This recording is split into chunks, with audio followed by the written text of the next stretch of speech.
Boa noite, pessoal. Hoje é dia 10 de agosto e nós vamos dar início à nossa aula aqui da disciplina de Neuropsicologia 1.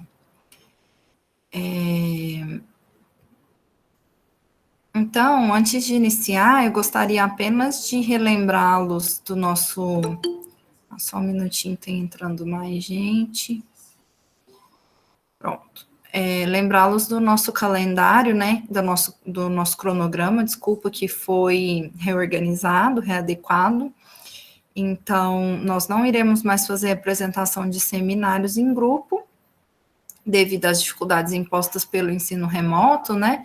Aquilo que nós discutimos na última aula, que nós discutimos conjuntamente.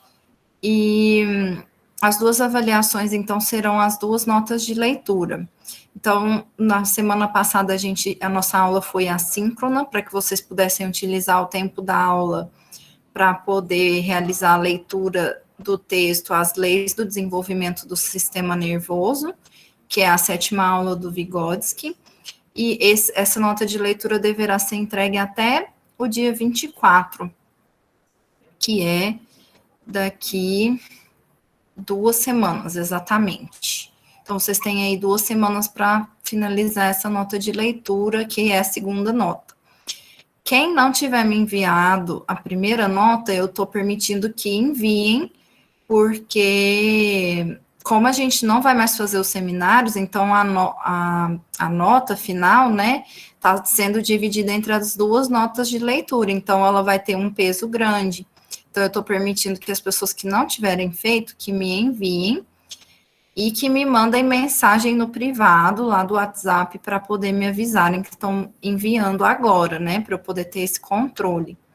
Então, caso algum de vocês não tenha enviado a primeira nota, vocês, então, poderão me enviar, dada essa reorganização, para que vocês não fiquem sem esse peso dessa nota final, né. Então, até daqui, vocês têm mais 2 semanas para poder finalizar a nota de leitura da 7ª aula e me enviarem pelo e-mail. Tudo bem? E hoje, dia 10/8, nós vamos trabalhar as funções psicológicas da atenção e memória. Então, essa aula de hoje, ela vai até as 21h30, porque ela é reposição de uma aula que a gente ficou sem fazer aí algum tempo atrás. Então, vai ser uma reposição e a gente vai ficar um tempinho a mais aqui para a gente ver essas duas funções. Caso vocês tenham alguma dúvida, colocações,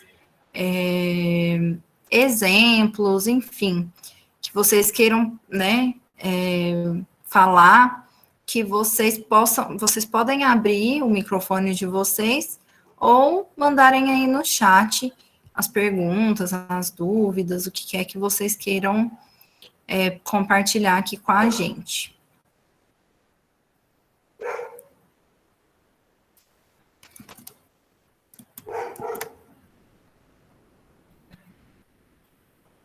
Então, hoje nós vamos trabalhar as funções psicológicas da atenção e da memória, que são duas funções psicológicas muito importantes, né, para o funcionamento geral do cérebro. A gente viu, né, veio vendo no primeiro módulo, o Luria explicando para a gente que é impossível compreender o funcionamento psíquico humano de uma forma isolacionista, né? Ele fez essa crítica aos modelos localizacionistas que fazem esse isolamento das funções, né, que vão entender que cada função ou que cada capacidade humana está localizada em loco, em algum pedacinho do cérebro, né, ou do córtex, enfim. E o Luria vai fazer uma crítica ao localizacionismo, assim como ele vai fazer uma crítica àqueles que diziam que em todas as tarefas humanas, né, em todas as atividades, a gente usa o cérebro como um todo. Então, ele dizia que isso é um tipo de reducionismo da complexidade da atividade humana, porque imagine só que uma atividade simples como não sei, pegar um objeto, agarrar um objeto, ou pegar um objeto que caiu no chão, né? A gente utiliza a gente utiliza uns mecanismos cerebrais para isso, né? Como, enfim, coordenação, vários complexos estão relacionados com essa tarefa. Porém, se você for pensar numa tarefa mais complexa, como, por exemplo, aprendizagem, né, de uma língua, de um idioma novo, ou aprendizagem no geral, né, de uma teoria filosófica, enfim, coisas mais complexas em que o cérebro estaria utilizando outros complexos, né, para poder realizar. Então, como considerar que em ambas essas tarefas, né, uma bem mais simples do que a outra, todo o cérebro estaria envolvido em todas essas ações, né, em todas essas atividades. Então, essa é a crítica que o Luria faz a ambas essas escolas, que foi o que a gente discutiu, né, destrinchou, trouxe exemplos, para a gente poder entender no primeiro módulo dessa disciplina. Então, é bem importante a gente entender que quando a gente faz essa divisão, né, agora nesse segundo módulo, porque nós falamos da sensação, das sensações, das percepções, agora nós vamos adentrar a discussão da atenção, da memória. É sempre importante a gente frisar que o Luria foi um combatente da visão de que as funções psicológicas, que a base cerebral das funções, né, que é o que a gente vai discutir aqui, atuassem de forma isolada. Então, o que é que confere a unidade às funções e à base cerebral das funções? O que confere essa unidade é justamente a própria atividade. Então, é por isso que os neuropsicólogos, né, porque aqui nós estamos fazendo uma aula, um curso, uma disciplina de fundamentos de neuropsicologia, né? Nós estamos vendo, assim, as coisas mais simples, o que tem de mais básico. Mas aquelas pessoas, né, aqueles profissionais que optam por aprofundar os seus estudos em neuropsicologia, que se tornam neuropsicólogos, eles vão fazer a análise dessas funções a partir, né, da atividade, uma atividade complexa. Então, o que une essas funções? Aqui nós estamos vendo de forma isolada, e se vocês leram lá o livro do Luria, né, que chama Os Fundamentos da Neuropsicologia, vocês devem ter percebido que ele também divide dessa forma, né? Ele fala da sensação, da percepção, da atenção, da memória, de maneira, digamos, separada. Isso é puramente didático, né? Porque a gente quer apresentar essas funções de forma introdutória para vocês, né? E o Luria apresentou de forma introdutória para nós, através desse livro. Mas um neuropsicólogo, ele tem que balizar a sua atuação, se for um neuropsicólogo da perspectiva luriana, de balizar a sua profissão, né? Digamos, a sua atividade ali como profissional, buscando entender as atividades complexas do sujeito. Então, por exemplo, a criança, quando ela está aprendendo a ler, quais são as funções, né, que ela vai utilizar no próprio processo do aprendizado da leitura? Existem elos, essa atividade complexa, ela demanda quais, digamos, complexos cerebrais, quais complexos cerebrais estejam atuando, estejam em funcionamento, né? Então, é através da atividade que, digamos assim, a atividade complexa do ser humano que vai demandar o funcionamento de tal ou qual função, e de várias funções ao mesmo tempo, e, portanto, de vários complexos, né? De vários sistemas funcionais. Então, Aqui nessa disciplina nós estamos vendo isso tudo de uma forma muito introdutória, mas é possível através do estudo dos demais textos do Luria, dos próprios continuadores do Luria, é possível a gente aprofundar um pouco mais nessa questão da atividade, de como a complexidade da atividade vai demandar o funcionamento de tal ou qual função, qual a base cerebral dessas funções, e hoje nós vamos discutir isso em relação à atenção e à memória. Então, vamos lá.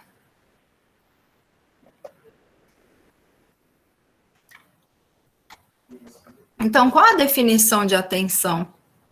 O Luria, ele diz, é a seleção da informação necessária, a manutenção dos programas seletivos de ação e de um controle permanente sobre elas.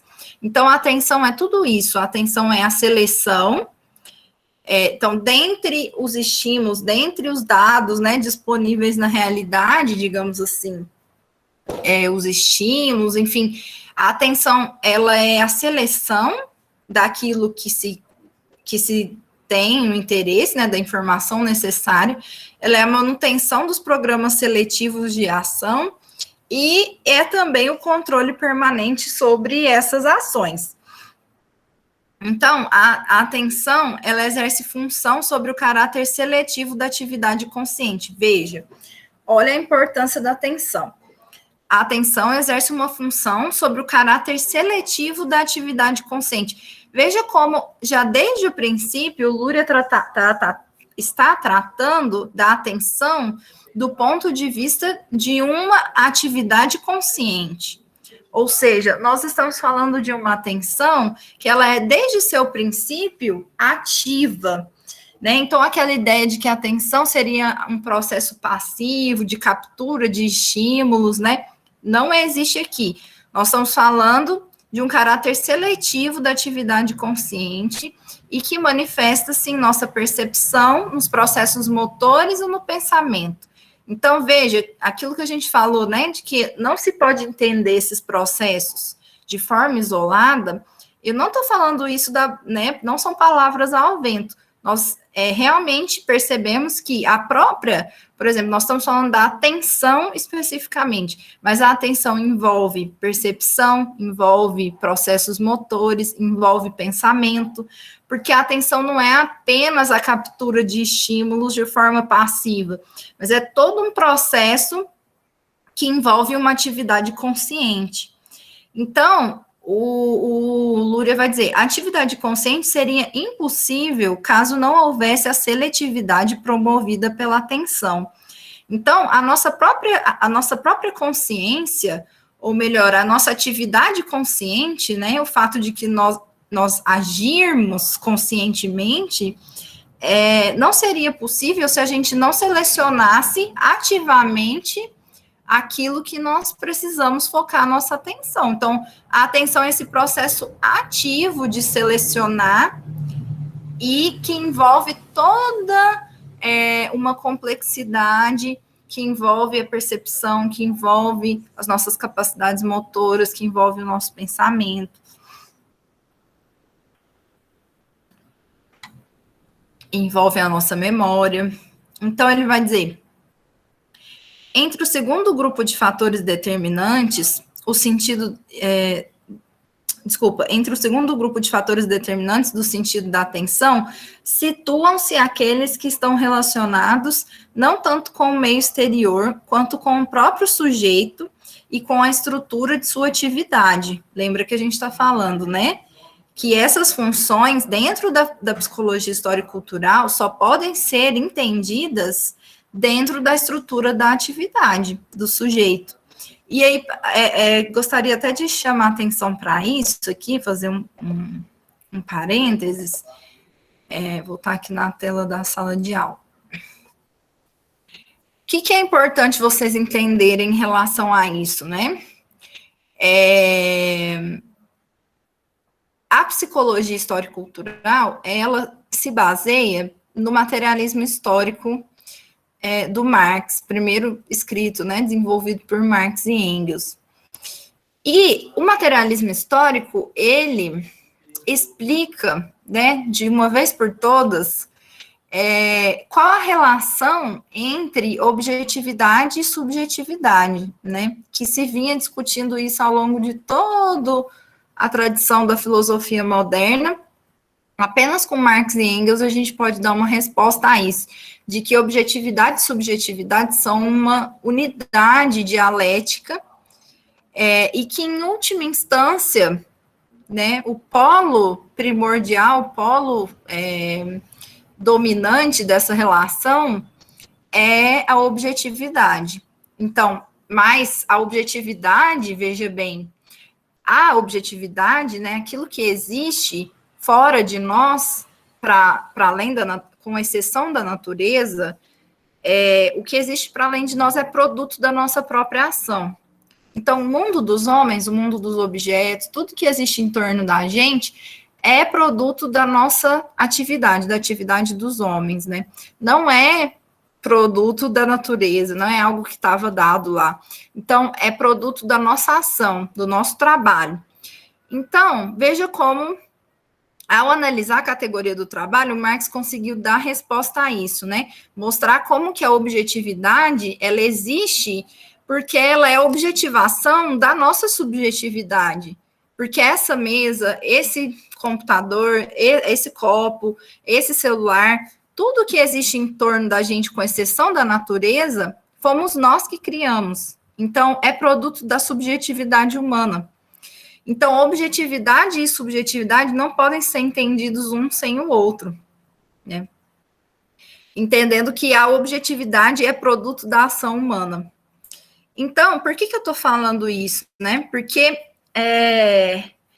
diferente do que vão dizer alguns críticos por aí, que o Marx não considera a subjetividade, que o Marx é economicista, que ele só considera a realidade objetiva, que o sujeito, o indivíduo, não existe para ele. Isso é mentira, né? É um equívoco. E também é um equívoco quando se trata da psicologia histórico-cultural. E a gente vai ver como que o Luria ele vai trazer isso, né? Ele vai dizer que entre o segundo grupo de fatores determinantes do sentido da atenção, situam-se aqueles que estão relacionados não tanto com o meio exterior, mas com o próprio sujeito e com a estrutura da sua atividade.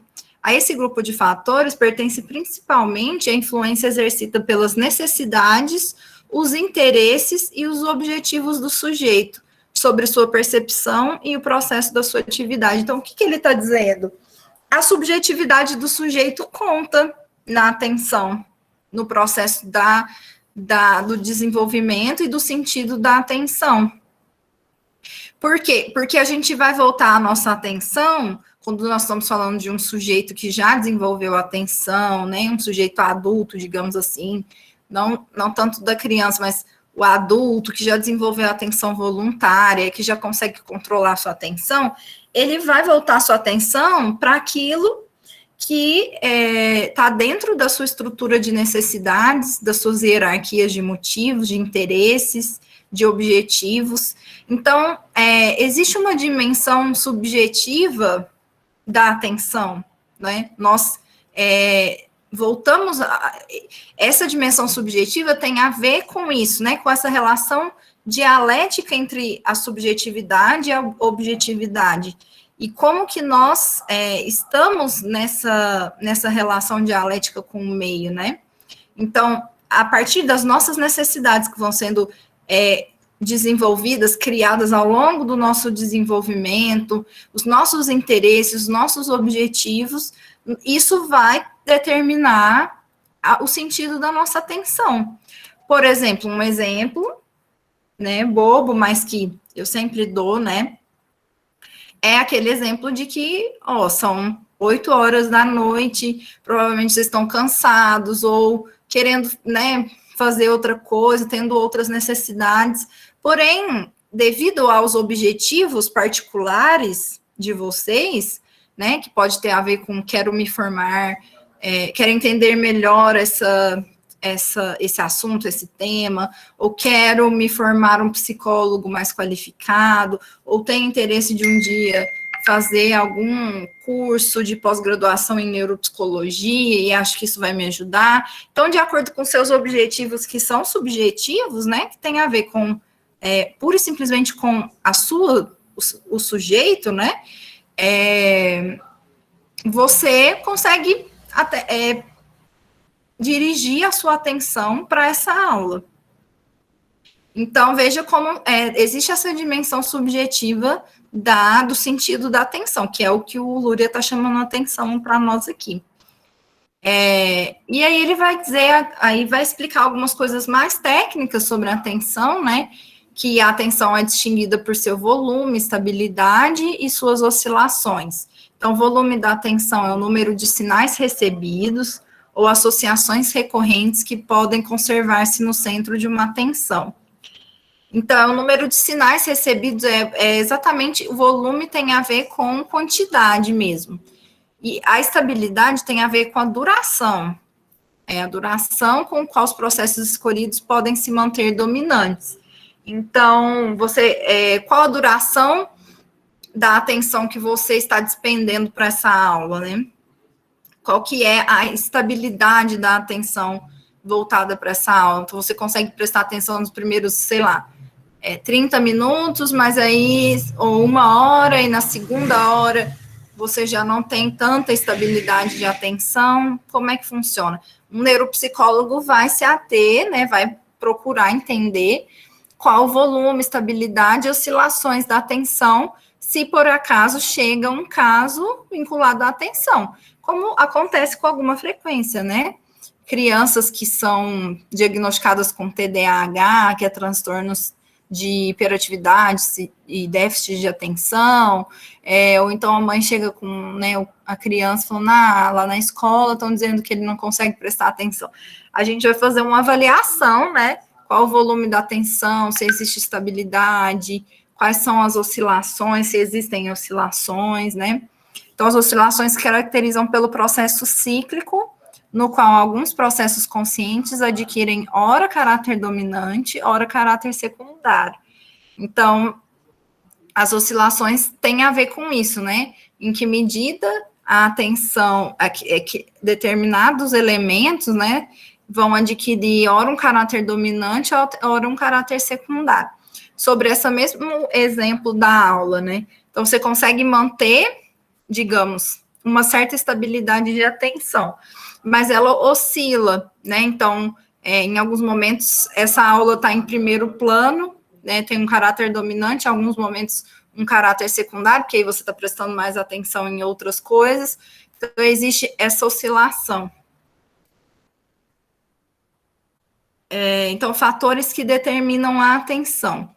Então, segundo Luria, vão existir 2 grupos de fatores que determinam a atenção. Os estímulos externos, né, como era de se esperar, então existem algo na objetividade que determina a nossa atenção enquanto sujeito, mas também existe algo no sujeito que determina a nossa atenção enquanto sujeito. Então, são esses 2 grupos, né, fatores externos e fatores, digamos, subjetivos, né? Não vou dizer fatores internos, que eu acho isso meio bobo, assim, mas fatores subjetivos, que no caso é o próprio sujeito e a estrutura da sua atividade.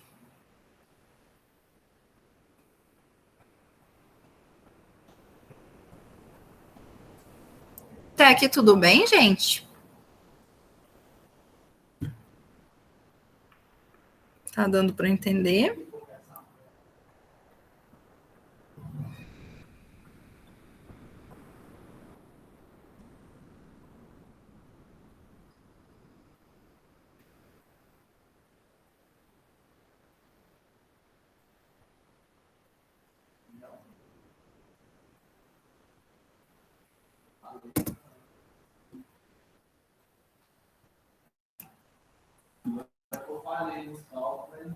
Então, vamos lá. Então, estímulos externos que chegam ao sujeito, aqui são considerados fatores como a intensidade do estímulo. Então, por exemplo, a gente presta atenção, a gente volta a nossa atenção quase que involuntariamente, ou seja, de maneira reflexa, quando o estímulo tem uma intensidade muito forte. Então, suponhamos que a gente está aqui discutindo, né, fazendo nossa aula, e passa, sei lá, aquela moto que faz barulho de tiro aqui do lado, né? Então, esse barulho muito, né, esse som muito forte, esse estímulo muito intenso faz a gente quase que de forma reflexa voltar a nossa atenção para aquilo, né? O que está acontecendo? E também tem a questão da novidade do estímulo, ou seja, a força, pode ser a grandeza, a coloração com que este se apresenta e a diferença entre este e outros estímulos já recebidos. Então, intensidade tem a ver com a força, grandeza, coloração, né, intensidade, como, por exemplo, no caso de um som, né, como o exemplo que eu dei. E a novidade tem a ver com ser diferente de outros estímulos que a gente já tenha recebido. Então, se é um estímulo diferente daqueles que eu conheço, ele apresenta essa dimensão de novidade, então é um estímulo forte para nós, né? No outro grupo, nós temos o sujeito e a estrutura da sua atividade, que vai determinar a nossa atenção. Então, envolve fatores como o desenvolvimento do sujeito e a influência de necessidades internas e seus objetivos. Então, tem a ver com a nossa história de vida, né? Se a gente vai voltar, digamos, vamos dar um exemplo, assim, bem, para ficar bem claro. A criança que está, sei lá, na 6ª série, pessoa, o jovem já que está na 6ª série, no 6º ano, ele vai, sei lá, uma criança volta mais a sua atenção para a aula de ciências, outra criança volta mais a sua atenção para a aula de matemática. O que faz, né? O que determina essa atenção? A história do sujeito, os seus objetivos, os seus interesses, a estrutura da sua atividade. Então, não tem a ver com o estímulo, não tem necessariamente, pode ter a ver com o estímulo externo. Por exemplo, a professora de ciências é melhor, ou dá uma aula mais dinâmica, dá mais exemplos, traz brincadeiras, pode ser, mas não necessariamente vai ser isso, né? Pode ser que seja simplesmente um interesse ou algo que está no nível da subjetividade, né? Que é isso que eu tô... É isso que nós estamos falando, né? Tem a ver com a história do sujeito e a sua influência interna, né? De necessidades e objetivos. Então, nós trazemos as bases fisiológicas do processo de atenção. Então, o Luria, ele fala, né, que estudos anteriores pautados mais na descrição do processo do que na discriminação dos mecanismos fisiológicos especiais da atenção. Então, ele vai fazer essa crítica, né, de que muitos estudos anteriores focavam mais na descrição, descrever como que se dá o processo de atenção, do que discriminar quais são os mecanismos. Então, ele vai citar o Ukhtomsky, que vai trazer de que a excitação se distribui de maneira desigual pelo sistema nervoso, criando focos de atenção, que ele chamou de dominantes. Existe também o reflexo de orientação, que se revela por uma série de manifestações eletrofisiológicas, vasculares e motoras evidentes, que aparecem quando algo novo surge em determinada situação. Então, o reflexo de orientação se constitui nesse conjunto de manifestações eletrofisiológicas, vasculares e motoras que nós desempenhamos quando algo novo aparece numa determinada situação. Então, digamos que aparece um novo estímulo, né? Então, nós voltamos a nossa atenção, tem um processo motor, mas também tem processos eletrofisiológicos, vasculares, isso é o que constitui o reflexo de orientação. Entre as reações ocasionadas pelo reflexo de orientação estão virar os olhos, né, que é justamente um processo motor, a cabeça em direção ao novo fato, a reação de alerta, né, então, se passa aquela moto que faz aquele som muito intenso, que parece de tiro, isso ativa a nossa reação de alerta, de escuta. Então, o Luria ele vai chamar atenção para esse caráter transitório e seletivo da orientação. Então, a reação de orientação tem esse caráter transitório e seletivo. Ocorrida a adaptação, se um estímulo diferente daqueles apresentados até então for oferecidos ao sujeito, o reflexo de orientação torna a aparecer. Então, só para a gente continuar nesse exemplo da moto, né, que faz um barulhão. Ela passa aqui e faz pá, pá, pá, pá, pá. Aí a gente entra em estado de alerta, mecanismos eletrofisiológicos vão acontecer, nossos processos motores vão fazer com que a gente vire os nossos olhos, vire a nossa cabeça, preste atenção, volte a nossa atenção para aquilo. Mas uma vez que a gente percebeu que não é nada, que é apenas uma moto, que ela inclusive já passou, a gente volta, né? A gente sai desse estado. Então, é esse o caráter transitório do reflexo de orientação. Ocorre uma adaptação nesse sentido, né? A gente entendeu que aquilo ali não significa nada, então ocorre uma adaptação. Porém, se um estímulo diferente for oferecido ao sujeito, o reflexo de orientação torna a aparecer. Então, se outro barulho surge, ou se outra novidade surge, esse reflexo de orientação volta a aparecer. Então, também tornará a surgir se houver apenas um enfraquecimento do estímulo ou ruptura do mesmo, bem como tornará a desaparecer assim que adaptar-se novamente ao estímulo proposto. Então, essa moto some, mas logo outra surge. A gente vai voltar, né, esse reflexo de orientação vai voltar a ocorrer. Porém, se a gente tiver por exemplo, se a gente estiver num lugar que a gente sabe que naquele horário, todos os dias, por tais e tais motivos, surgem várias motos que fazem esse barulho. Aí a gente já tem essa compreensão, então é natural, desculpa, não usar essa palavra não, pode vir a acontecer que a gente entre num processo de adaptação mais permanente, né, em que aquele barulho não vai provocar em nós um reflexo de orientação. Então, dessa forma, é possível dizer que esse reflexo de orientação tem uma característica de seletividade e de transitoriedade. Então, sobre o caráter seletivo dessa orientação, né, desse reflexo, ocorrem mudanças nos potenciais elétricos das mãos quando o sujeito recebe a instrução de que, ao perceber determinado estímulo, deve responder com uma das mãos. Então, as mudanças de potenciais se verificam na mão com a qual o sujeito foi orientado para responder. Isso aqui é acerca de um experimento, né, que foi feito em relação ao caráter seletivo da orientação. É possível perceber mudanças nos potenciais elétricos das mãos quando você pede para que uma pessoa responda com as mãos a um estímulo. Então, ela tem que prestar atenção lá nos estímulos e responder, sei lá, apertar uma bolinha quando ela verifica tal estímulo. Então, é possível perceber isso, né, nesse tipo de experimento. Dessa forma, é possível observar que a reação ativadora incluída no sistema de reflexo orientado pode ter um caráter rigorosamente seletivo, ou seja, somente com a apresentação daquele estímulo a gente reage, né? Então, é seletivo.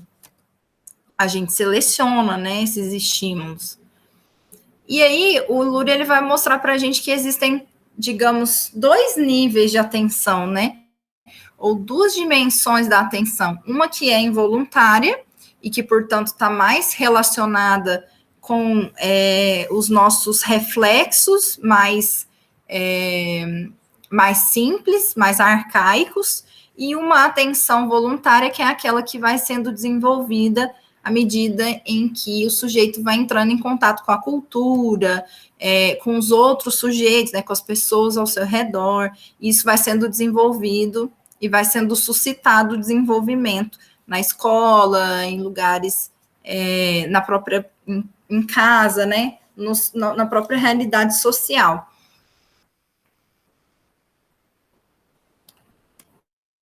Gente, até aqui tudo bem? Vamos, vocês estão caladinhos, ninguém falou nada. Então, A atenção involuntária seria esse fenômeno natural e que tem em sua base a ocorrência do reflexo orientado e da ativação de respostas a determinados estímulos novos, que se extinguem paulatinamente à medida em que ocorre a adaptação. Então, a atenção involuntária está mais relacionada com isso que a gente acabou de discutir, do reflexo de orientação, que é realmente um reflexo, né? Então, a gente observa, por exemplo, nos bebês recém-nascidos, que o tipo de atenção do bebê recém-nascido é essa atenção involuntária, marcadamente uma atenção reflexa, né? Então, o bebê, ele volta a sua atenção de forma involuntária para os estímulos que são mais intensos, né? Então, os brinquedos são muito coloridos, muito barulhentos, né? Para que consiga capturar a atenção do bebê, porque é uma atenção determinada pela força do estímulo. Né? Então, corresponde aos casos em que a atenção é atraída por estímulos fortes, novos ou interessantes, é insuficiente para garantir o comportamento organizado, então a atenção involuntária presente nos bebês não garante um comportamento organizado ainda, né? É claro que, a não ser que exista um quadro patológico, esse bebê ele vai, aos poucos, desenvolver uma atenção voluntária. Mas lá no início da nossa vida, a nossa atenção tem essa natureza involuntária, e por isso é uma atenção que não participa da nossa atividade consciente, digamos assim, até porque o bebê não possui ainda, né, essa autonomia de uma atividade consciente. Então, os mecanismos da atenção involuntária são comuns no homem e no animal. Então, o homem, né, o ser humano e o animal possuem esse tipo de atenção involuntária.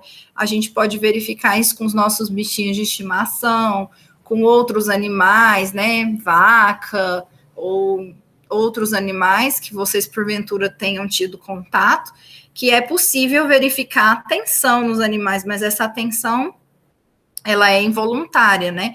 É uma atenção que se volta pela importância e intensidade do estímulo. Então, por exemplo, você consegue verificar que existe um nível de atenção quando você vira para o seu cachorrinho e fala, sei lá, qual é o nome do cachorrinho? Rex, e aí ele volta a sua atenção.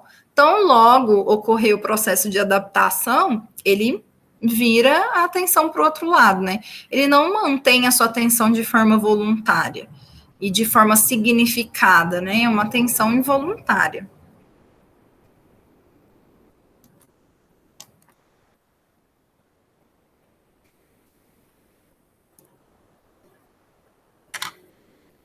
O Maikson fez uma pergunta aqui, no caso de um estímulo persistente, tipo uma pia pingando, ou tipo o som de um relógio, né? Fazendo tic, tic, tic, tic. Eu acho que existe a intensidade do estímulo, que é a quantidade, né? Que é esse caráter permanente. O fato de ser permanente, a gente observa, só que a gente presta atenção, só que é interessante, porque em muitos casos, se ele for permanente de fato, você também aprende a ignorar.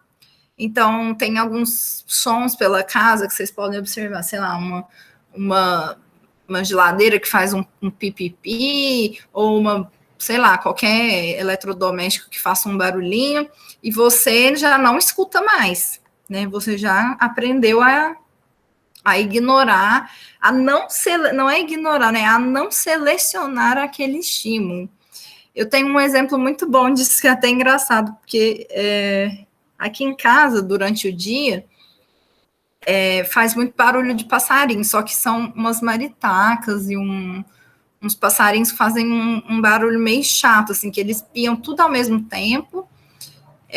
Acho que a Júlia, que faz a aula que está na minha disciplina de desenvolvimento do bebê, que é à tarde, deve já ter escutado esses passarinhos. Os passarinhos fazem uma zoada grande, assim, todos piando ao mesmo tempo, vários tipos de piadas de pio diferente. E aí, eu, por exemplo, esses dias, a Júlia falou que ouviu.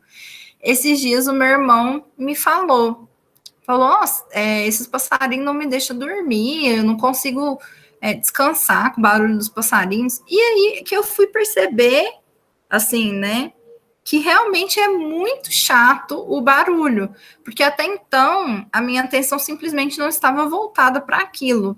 Ou melhor, possivelmente eu já prestei atenção e já aprendi a não voltar a minha atenção para aquele estímulo. E isso tem a ver com a seletividade da atenção, porque a atenção, nós temos a capacidade de selecionar ativamente as informações ou os elementos que nós queremos selecionar. Por isso que a atenção ela é ativa. Então, isso serve também para aquele tipo de estímulo que vai nos atrapalhar. Então, os passarinhos estão aqui fazendo maior barulho, maior confusão, e eu não estou escutando. Ou seja, minha atenção não está, ela está ativamente não selecionando aqueles estímulos. Porém, isso também depende, lembra que o Luria está trazendo essa dimensão da subjetividade, né? Isso depende também da estrutura da atividade, da subjetividade de cada um, porque no caso do meu irmão, ele não conseguiu não fazer essa seleção. Então, esse barulho captura a atenção dele de uma forma que ele não consegue controlar, né? Então, também tem a ver com o sujeito, né? É isso que eu estou querendo dizer para vocês. Então, o Maxson falou, tipo, cheiro também. Tem gente que se acostuma com cheiros. Aquele programa de acumuladores que eles não sentem o fedor da própria casa, mas os vizinhos sentem. Isso também, né? E isso é muito interessante, porque aí a gente entra também num aspecto muito social da nossa atenção, da nossa percepção, né? Por exemplo, uma casa, sei lá, de pessoas que vivem numa favela do lado de um esgoto. E para sobreviver, simplesmente para poder existir, você tem que aprender a não selecionar aquele estímulo do cheiro, né? E então demonstra como a nossa percepção, nossa sensação, nossa atenção, tudo isso que está funcionando ao mesmo tempo também é adaptável para a nossa situação social, né? A gente acaba se adaptando de forma ativa, simplesmente porque se a gente não fizer isso, a gente não sobrevive, né? Então tem gente que se adapta ao cheiro ruim da casa. Nem precisa falar dos acumuladores, né? A gente pode falar, sei lá, de pessoa que tem 20 gatos em casa, 30 cachorros, né? É claro que não vai ficar um odor bom. A pessoa se adapta àquilo, né? Então tem a ver com esse caráter seletivo mesmo e ativo da nossa percepção, da nossa sensação.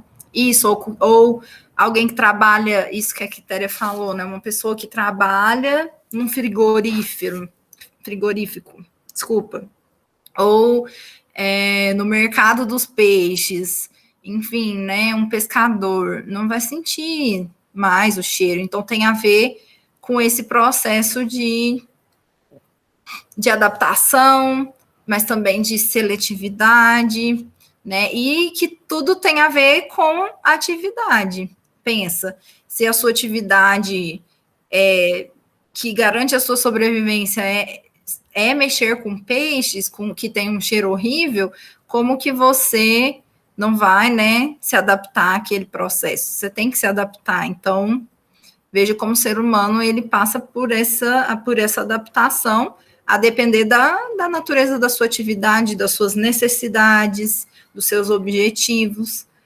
né? Então, a Quitéria está falando, estou pensando agora em quando a gente tem uma mania ou um trejeito e a gente só passa a se perceber assim depois que alguém fala sobre. Exatamente, isso também, né? É interessante. Porque quando alguém chama a atenção para isso, e aí você volta conscientemente, voluntariamente a sua atenção para aquilo, você passa a perceber. né? Que é essa noção da atenção voluntária mesmo. Ainda não existe voluntariedade na atenção em relação àquilo, aquele seu trejeito e tudo, aquilo lá ainda está sendo feito de forma involuntária, né? Ou de forma inconsciente, no sentido da consciência, nesse sentido, né? Da compreensão de que aquilo acontece, né? Não tô tratando aqui do inconsciente freudiano, não, mas disso de não ter consciência de que aquilo acontece, né? Então, o melhor termo seria não consciente, algo não consciente ainda, né?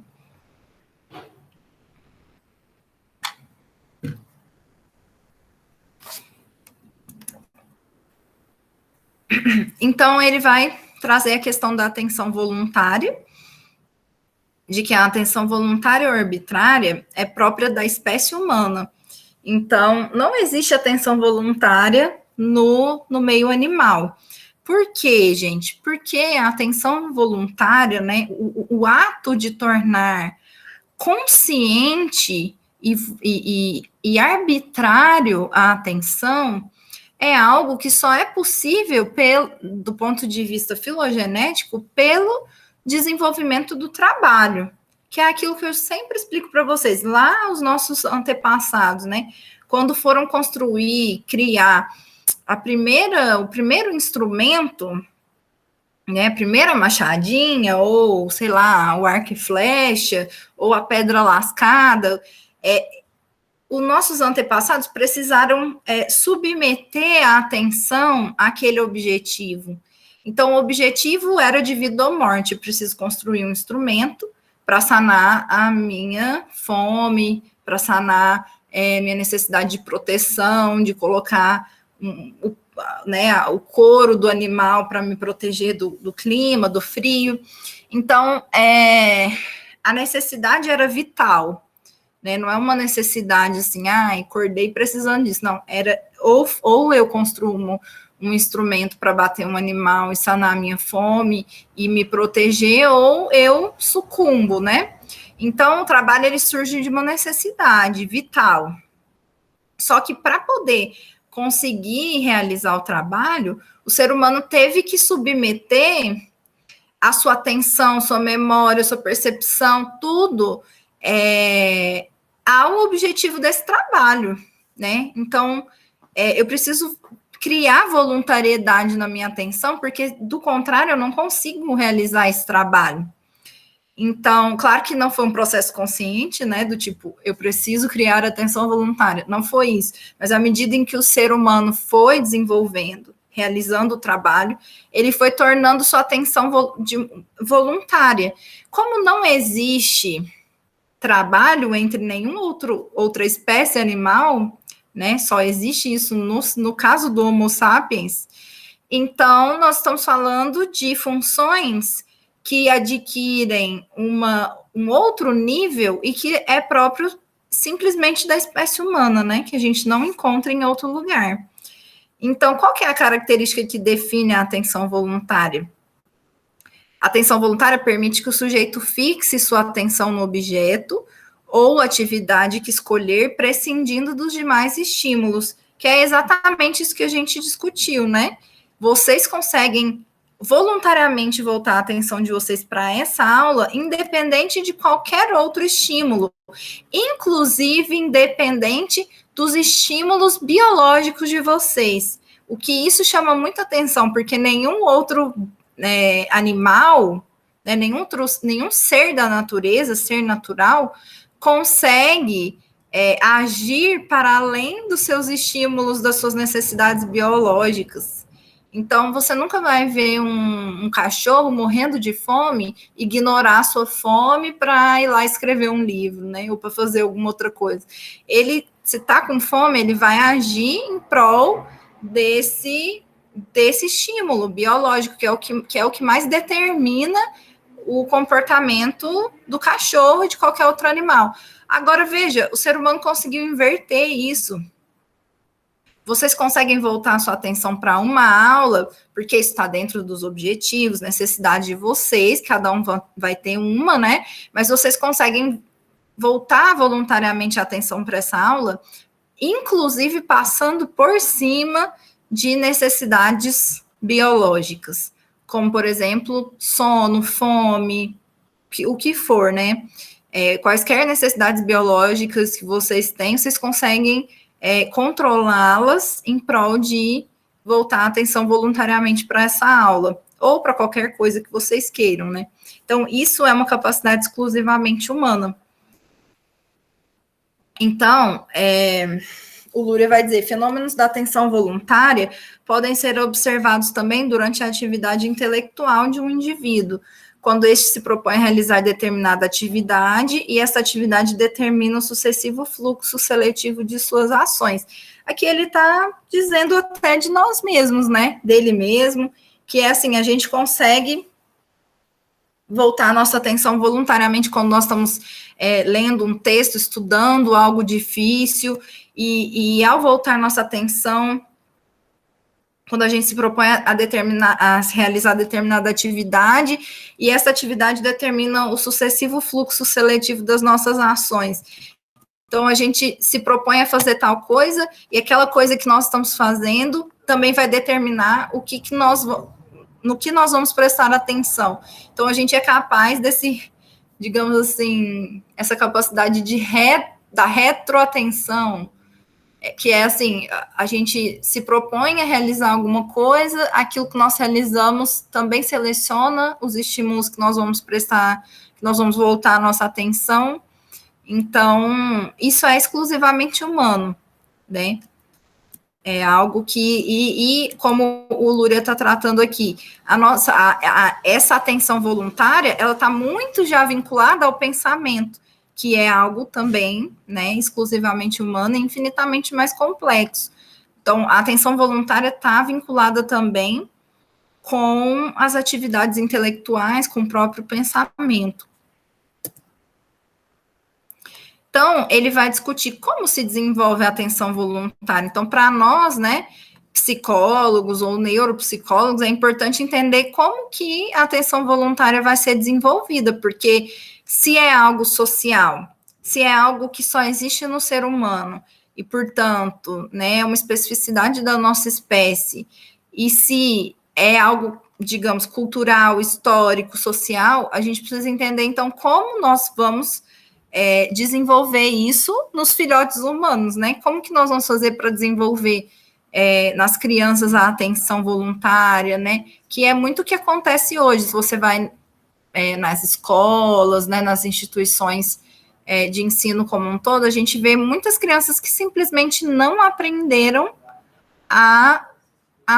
não desenvolveram a atenção voluntária, ou seja, não aprenderam a submeter a atenção às suas vontades, às suas necessidades, aos seus objetivos.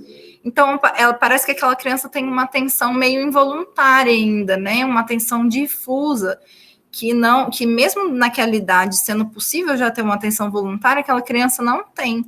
Então, como que desenvolve a atenção voluntária nessa criança, né? Então, o Luria vai dizer que a principal forma de desenvolvimento da atenção é a instrução verbal, que, no fim, é a humanização da atenção. Como assim humanização da atenção? Não é só no ser humano a atenção pode ser desenvolvida através de uma instrução verbal, porque não existe, né, instrução verbal entre os animais. Então, até que os animais, só retificando o que eu falei, os animais domésticos são capazes, né, de voltar sua atenção através de uma instrução verbal.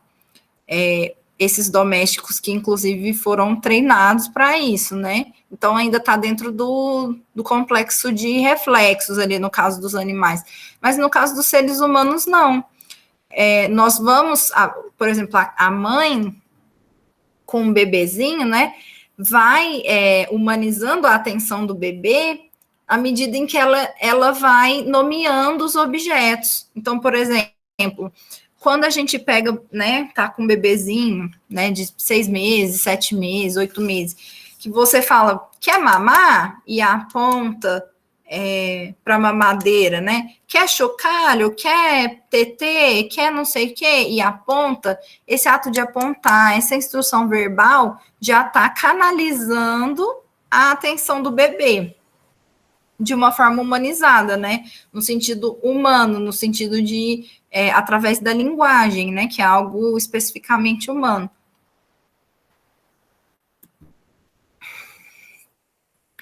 Então, Lúria vai dizer, olha que interessante, a instrução verbal constitui a base fisiológica das formas superiores especificamente humanas de atenção. Então, é a instrução verbal que está na base fisiológica das formas superiores de atenção. É através da linguagem articulada, intencional, que nós vamos desenvolvendo a atenção.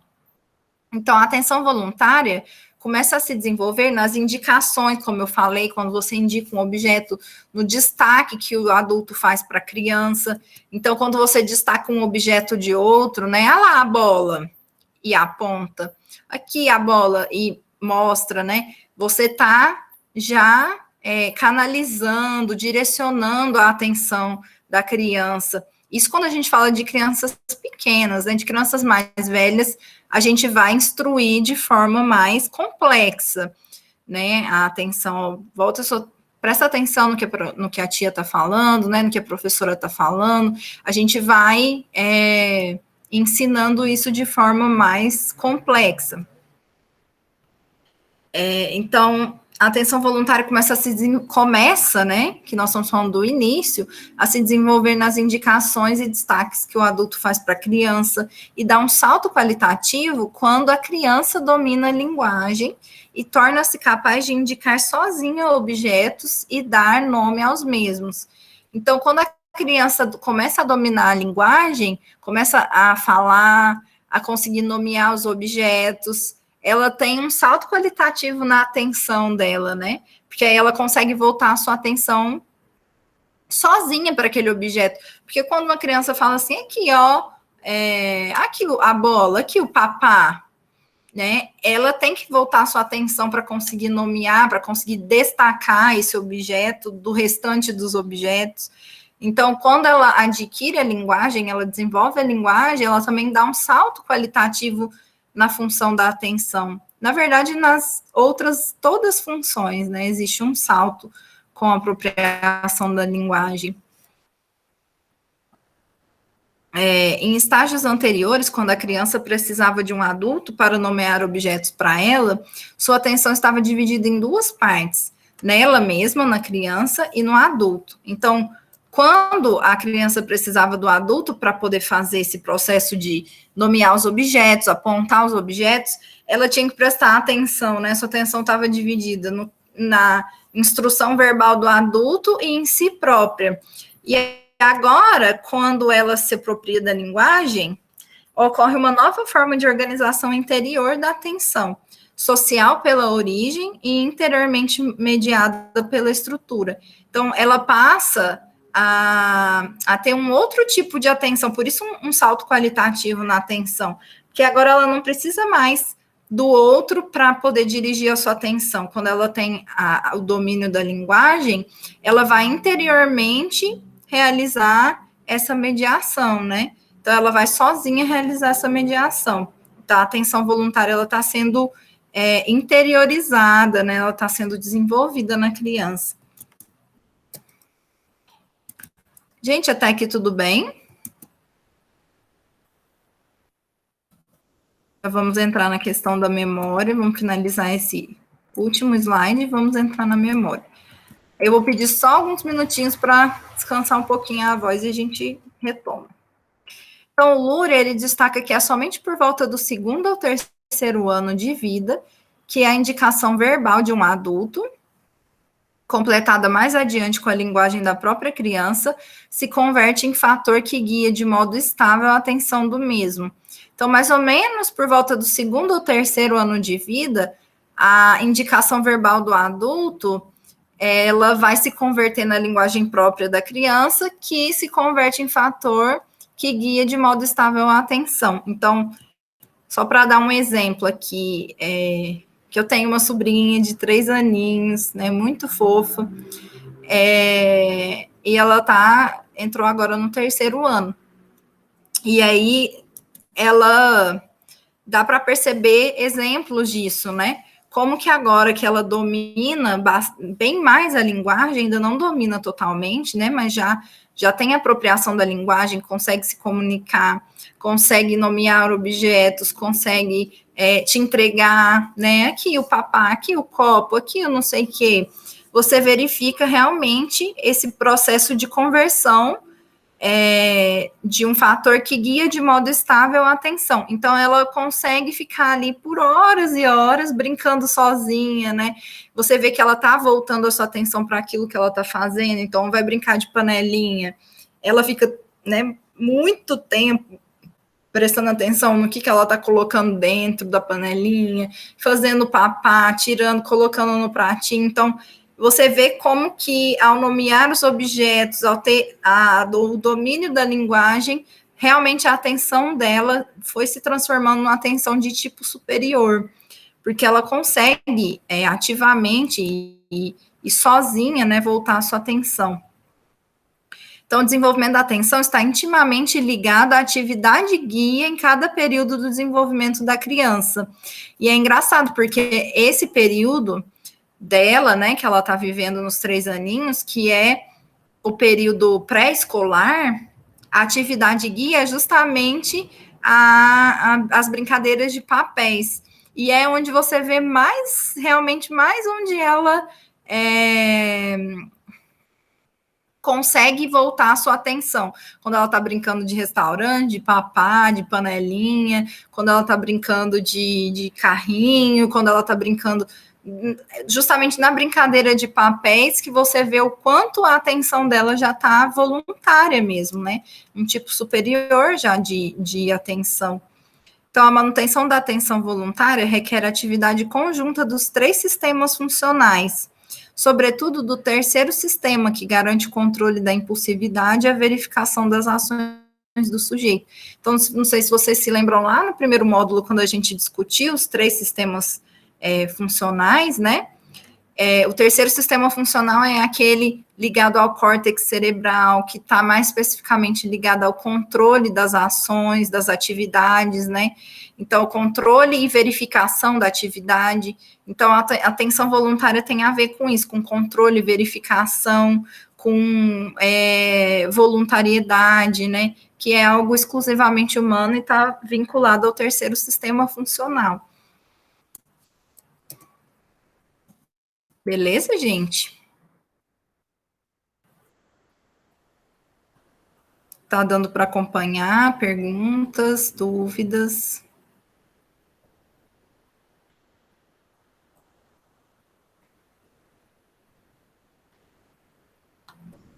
Eu só fiquei com dúvida nessa parte da atenção da criança na própria criança. Eu não entendi. Tá.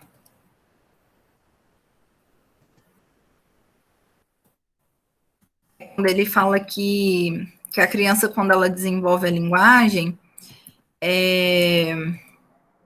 voltando aqui.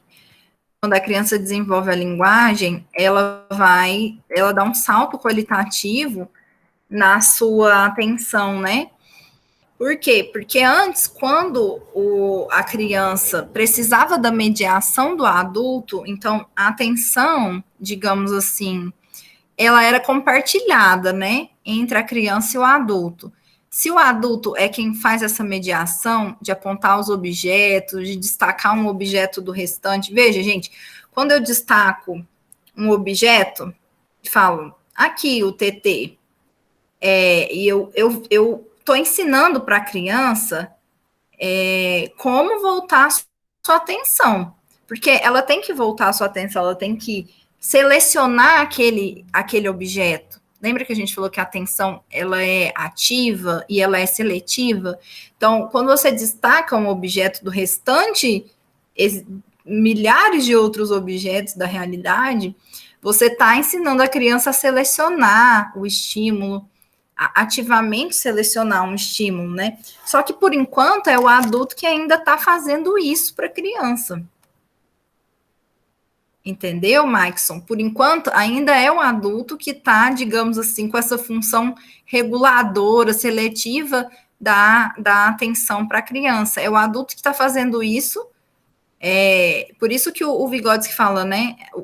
Desculpa, o Luria está falando, a atenção ela é social por natureza, porque primeiro é o outro que faz para a criança. A atenção, ela, de certa forma, é compartilhada com o adulto, né? O adulto que está desempenhando essa função da atenção seletiva, da atenção voluntária para a criança.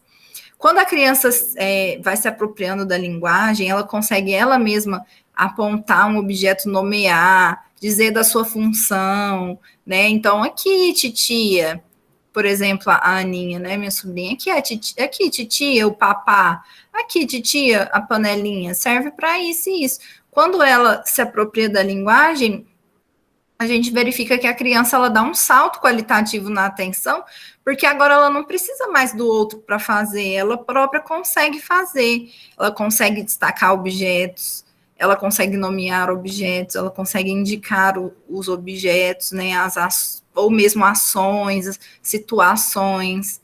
Então, ela consegue, ela mesma, voltar a sua atenção voluntariamente para aquilo. E o Vygotsky está mostrando para a gente que essa atenção voluntária tem relação com a apropriação da linguagem, porque tem relação com o pensamento. Lembra quando a gente falou que nenhuma dessas funções, principalmente quando a gente trata das funções psicológicas superiores, funcionam sozinhas, né? Elas funcionam num complexo. Então, aqui a atenção já tem a ver com a memória, tem a ver com o pensamento, né? Tem a ver com a linguagem. Então, é isso que ele está mostrando, essa relação dessa função dessa atenção de tipo superior com a linguagem, com o pensamento, com a apropriação da linguagem falada, né? Não sei se ficou um pouco mais claro. Deu para entender, consegui sim. Obrigado. De nada. Mais alguém?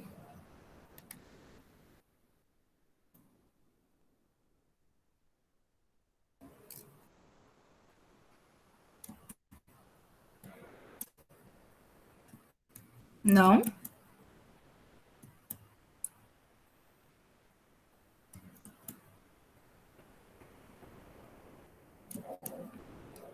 Beleza, então vamos entrando na memória.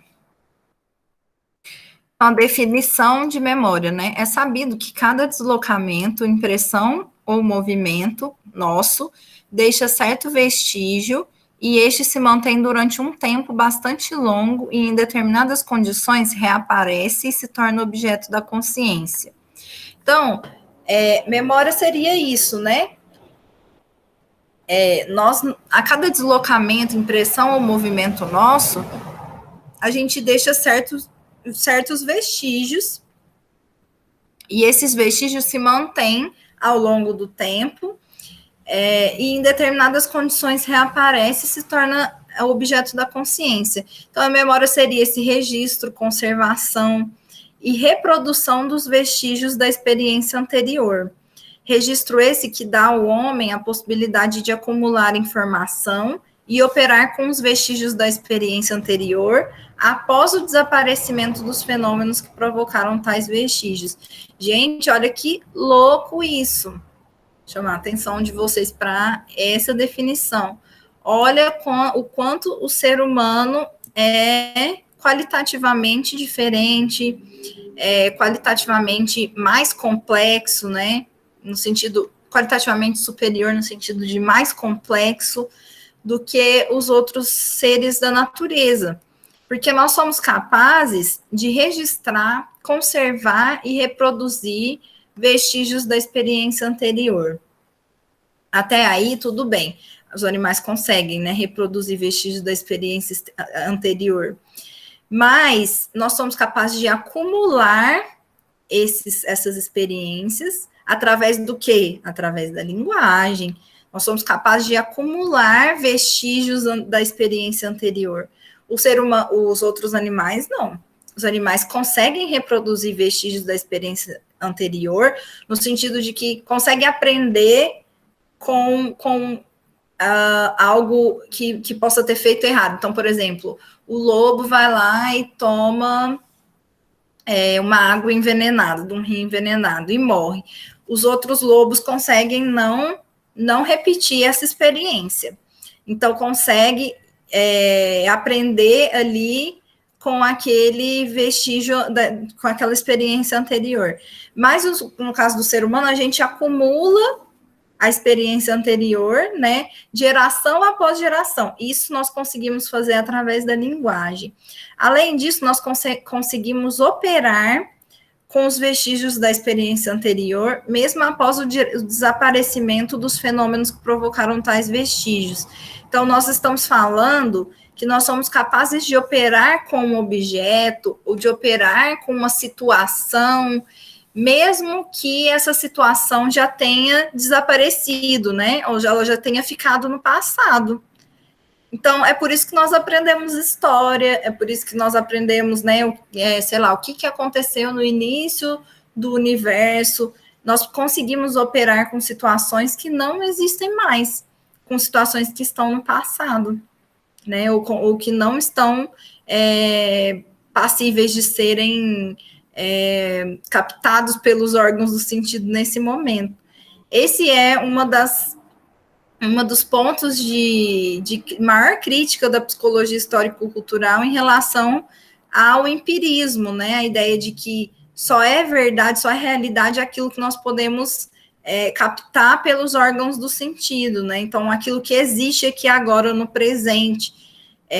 Na verdade, o ser humano é ser humano, a sua especificidade enquanto ser humano está no fato de que nós conseguimos operar com coisas que não estão presentes aqui imediatamente. As nossas sensações, a nossa percepção, nós conseguimos operar com os vestígios da experiência anterior, mesmo após o desaparecimento dos fenômenos que provocaram tais vestígios. Não sei se está claro para vocês. Então, os fenômenos da memória podem pertencer igualmente ao campo das emoções e ao campo das percepções, ao reforço dos processos motores e da experiência intelectual. Então, veja, a memória, ela pertence igualmente ao campo das emoções. Vamos dar um exemplo. Quem aqui, né, não tem, por exemplo, quando você entra em contato com alguma situação, te remete a uma memória afetiva. Então, por exemplo, sentir um cheiro de um café sendo passado na cozinha, né? Que te remete a uma memória da sua avó na roça, ou, né, algum cheiro de um alimento, de um cuscuz, de alguma coisa que te remete a uma situação do passado. A memória, ela está, então, vinculada com as emoções. E a memória também está vinculada com as percepções, porque a gente trabalhou lá quando a gente discutiu percepção, que a percepção também não é um processo passivo, simplesmente nós não somos um receptáculo de estímulos, né? As nossas percepções são significadas. Lembra quando a gente falou, se eu te falar assim, olha para esse quadro, e me responda, qual que é o século em que se passa essa cena dessa tela? A sua percepção vai ser dirigida para tais aspectos em que você possa obter a resposta para essa pergunta. Então, você vai dirigir a sua percepção, a sua atenção para a vestimenta dos personagens, para as construções, enfim, para o que seja. Então, nós falamos que as percepções, elas são ativas, e aí tem a ver também com a memória, né? A memória também está no campo das percepções. Então, e ao reforço dos processos motores e da experiência intelectual, tem a ver também com os processos motores, com o pensamento, né? Então, nós estamos falando de funções que elas se entrecruzam, que elas se determinam mutuamente. Então, todo o reforço dos conhecimentos e habilidades e a capacidade de aproveitá-los pertence à área da memória. Então, todo o reforço do conhecimento e habilidade, a capacidade de aproveitá-los pertence à memória, né? É justamente porque nós somos dotados de memória E principalmente de uma memória verbal, nós somos capazes de reforçar os nossos conhecimentos, de melhorar as nossas habilidades, de aprimorar nossas capacidades, porque é através da memória, né, que nós fazemos isso, principalmente a memória verbal, porque nós vamos ver que existe uma memória inferior, né, uma memória elementar, aquela mais vinculada às nossas capacidades biológicas, e uma memória cultural, né, uma memória principalmente perpassada pelo desenvolvimento da linguagem. Então, as bases fisiológicas da memória. Existe uma memória fisiológica, né, os neurônios não são apenas aparelhos que recebem os sinais e reagem a estes com respostas correspondentes, mas também que conservam os vestígios do estímulo, continuando a dar respostas rítmicas negligenciadas por esse estímulo muito tempo após este ter cessado sua influência. Então, os neurônios não são apenas esses aparelhos que recebem os sinais e que reagem, né, mas também conservam os vestígios do estímulo. Então, o neurônio conserva os vestígios, continua a dar respostas rítmicas, mesmo depois do estímulo ter desaparecido, né, ter cessado a sua influência. Então, a base fisiológica, o que demonstra a base fisiológica da memória é justamente essa capacidade dos neurônios de receber os sinais e de dar respostas, mesmo na ausência da influência do estímulo. Então, que é essa nossa, a explicação fisiológica da nossa capacidade de operar com algo que não está ali presente mais naquele momento. Isso é a base da memória, né? Ai, que susto.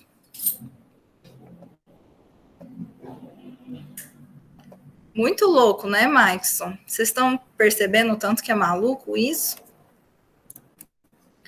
A memória é justamente essa capacidade de dar resposta a algo que não existe mais, né? Que ficou no passado, que não existe aqui no presente imediatamente. Nós somos capazes de operar com algo que não tem uma existência física no aqui e agora. Isso é a base da memória, né?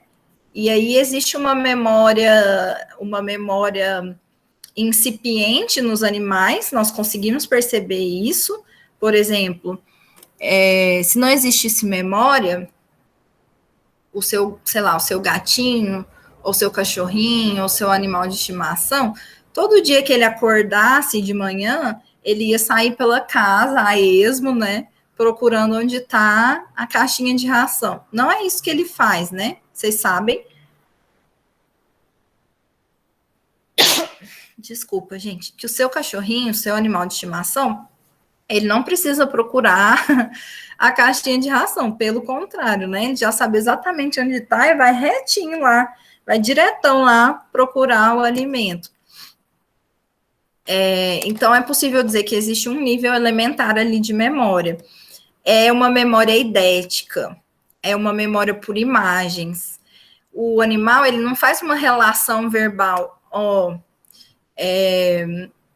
o meu dono está acordando agora, vai colocar alimento, e ele não faz uma relação, ou do tipo, a caixa de ração está do lado da geladeira, né? Ele não faz essa relação. Ele tem uma memória visual, uma memória por imagem.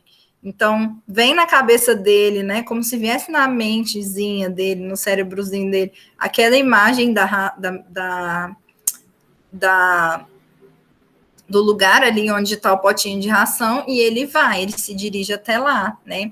É uma memória por imagens. O nosso não, nossa memória é uma memória verbal. A gente é capaz de amplificar, né, muito, né, e indiscriminadamente a nossa memória por imagem. Nós temos também memória por imagem, é por isso que algumas pessoas falam assim, minha memória é fotográfica, porque nós temos essa memória idética também por imagens, mas ela é uma memória muito elementar que vai, ao longo do nosso desenvolvimento, sendo cada vez mais substituída pela memória verbal, que é uma memória muito mais complexa. Nós somos capazes de memorizar as coisas através das palavras, né? Então, isso não existe nos animais.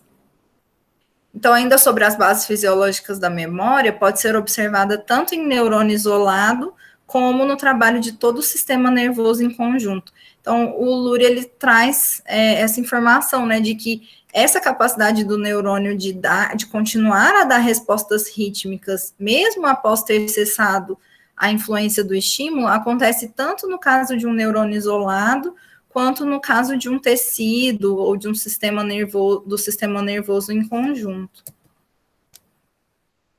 Então, tanto o sistema nervoso como um todo, quanto neurônios isolados podem reter o arquétipo do sinal e comparar um novo estímulo com os vestígios desse modelo de sinal.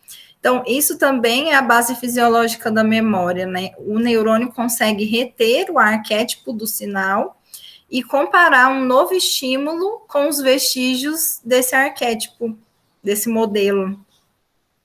Então, é por isso que nós somos capazes, né, através da memória, de comparar situações, de controlar situações. Então, lembra quando a gente está discutindo lá a questão, né, dos nossos antepassados, quando fizeram, né, o primeiro ato do trabalho, que foram construir a primeira machadinha, a gente fala que o trabalho ele é composto por esses 3 processos, né? Primeiro, a pré-ideação, então a gente imagina, planeja o instrumento, né? Aquilo que a gente vai produzir. Depois nós buscamos pelos meios, né? Então a gente vai buscar. Então, preciso construir uma machadinha de tal forma, né, para poder abater um animal. Então, a madeira precisa ser grossa, eu vou buscar a madeira mais grossa, a pedra precisa ser polida, ela precisa ser uma pedra que seja mais de tal formato, então nós vamos procurar essa pedra, o cipó tem que ser muito forte, nós vamos procurar o cipó, né, então nós vamos buscar pelos meios. Nessa busca pelos meios, a gente já vai tendo que submeter o nosso comportamento, né, de buscar por esses meios, nós vamos ter que submeter a nossa atenção, nós vamos tendo que desenvolver a nossa memória, porque por que essa pedra não dá certo e essa dá, né? Tem a ver com vestígios da nossa experiência anterior. Então, eu sei que essa pedra não dá certo e essa dá, também já por tentativa e erro, por experiências anteriores, né? Então, ao longo do... E aí, finalmente, nós temos a objetivação daquele instrumento, em que nós vamos chegar... Nós temos que fazer, o nosso cérebro, ele tem que ser capaz, né, de planejar o ponto de partida e de, ao finalizar o processo, ao construir aquela machadinha, o nosso cérebro tem que ser capaz de controlar o resultado da ação. Ou seja, aquela machadinha serviu ao seu propósito. E a memória, ela faz parte de todo esse processo, né? A memória, o nosso cérebro, fisiologicamente falando, desenvolveu essa capacidade de comparar o modelo, ponto de partida inicial, com os novos modelos que vão surgir, dos novos estímulos.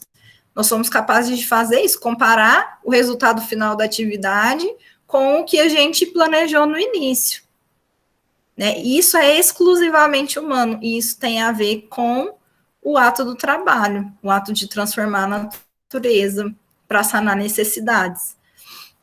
Então, nós somos capazes de comparar um modelo inicial, né, planejado, com um modelo final. Do ponto de vista fisiológico, reter o arquétipo do sinal e comparar um novo estímulo com os vestígios desse modelo de sinal. Então, quanto maior a frequência, maior a reação ao estímulo, né? Quanto mais vezes a gente passa por aquela situação, maior a nossa reação àquilo, né? O cérebro humano é capaz de manter vestígios precisos durante muito tempo de um estímulo apresentado uma vez. E a precisão desses vestígios não só não desaparece, não só não desaparece com o tempo, como podem aumentar. Então, o cérebro humano, por mais que a gente não acredite, né? Mas o cérebro humano é capaz de manter um vestígio de uma experiência por muito tempo e com uma precisão impressionante. A gente teve que desenvolver isso para poder tornar o trabalho, né, o mais preciso e o mais efetivo possível. Então, nós somos capazes de manter na nossa memória o vestígio de uma situação com precisão de detalhes. E de forma que isso não só não desaparece com o tempo, como pode ainda aumentar essa precisão de detalhes. A gente pode não acreditar nisso agora, porque a gente, nessa nossa sociedade que a gente vive, infelizmente, a gente, como é que fala? A gente invalida as pessoas velhas, por exemplo, né? A gente invalida a pessoa que não é produtiva, e aí o resultado disso tem sido, digamos assim, o comprometimento de quase todas as funções psicológicas, comprometimento, assim, muito grave de quase todas as funções. Dos comprometimentos mais comuns que a gente vê é o da memória, né? Aí vem aqueles negócios de Alzheimer, não sei o quê, que nada mais é do que a deteriorização de funções psicológicas, dado o fato de que a atividade, a estrutura da atividade não existe mais, né? O que os nossos idosos, mesmo aqueles mais capazes, são obrigados a fazer? Eu fico observando meu próprio pai aqui em casa, né? Que é uma pessoa muito ativa, muito inteligente, que trabalhou a vida toda e hoje, aos 65 anos, é obrigada a passar o dia inteiro assistindo televisão, CPI, fazendo nada, vendo filme, limpando a casa, ou seja, essa invalidez social do idoso faz com que se comprometa todas as nossas funções, mas é próprio do ser humano, na verdade, com o tempo, manter a precisão das memórias, dos vestígios das experiências anteriores, né? Se a gente não tem esse processo de invalidação intencional dos nossos idosos, das pessoas mais velhas, se a gente não tivesse essa situação, a gente possivelmente veria pessoas com memórias muito boas, né, com memórias, assim, a gente vê, né, algumas pessoas ainda com memórias muito fidedignas, mas infelizmente essa invalidez social dos nossos idosos tem tornado cada vez mais comum Alzheimer, perda de memória, né, comprometimento de várias outras funções. Então é muito triste, mas o ser humano é capaz de manter a memória precisa, né, de algumas experiências passadas. Isso é algo que nos caracteriza enquanto humanos, diferente dos animais. Então, o processo de consolidação dos vestígios. A formação de determinado vestígio ainda não significa que ele esteja consolidado. Então, a formação de determinado vestígio não significa que ele esteja consolidado. E para a consolidação é necessário certo tempo, que depende de uma série de fatores, inclusive de peculiaridades individuais, e que pode ser medido. Então, Luria está dizendo que dá para medir essa capacidade do indivíduo de consolidar o vestígio. Então, a formação ainda não é a consolidação do vestígio, né? A gente passar por uma experiência não significa que a gente vai conseguir consolidar o vestígio daquela experiência na nossa memória. Isso depende de peculiaridades individuais, depende também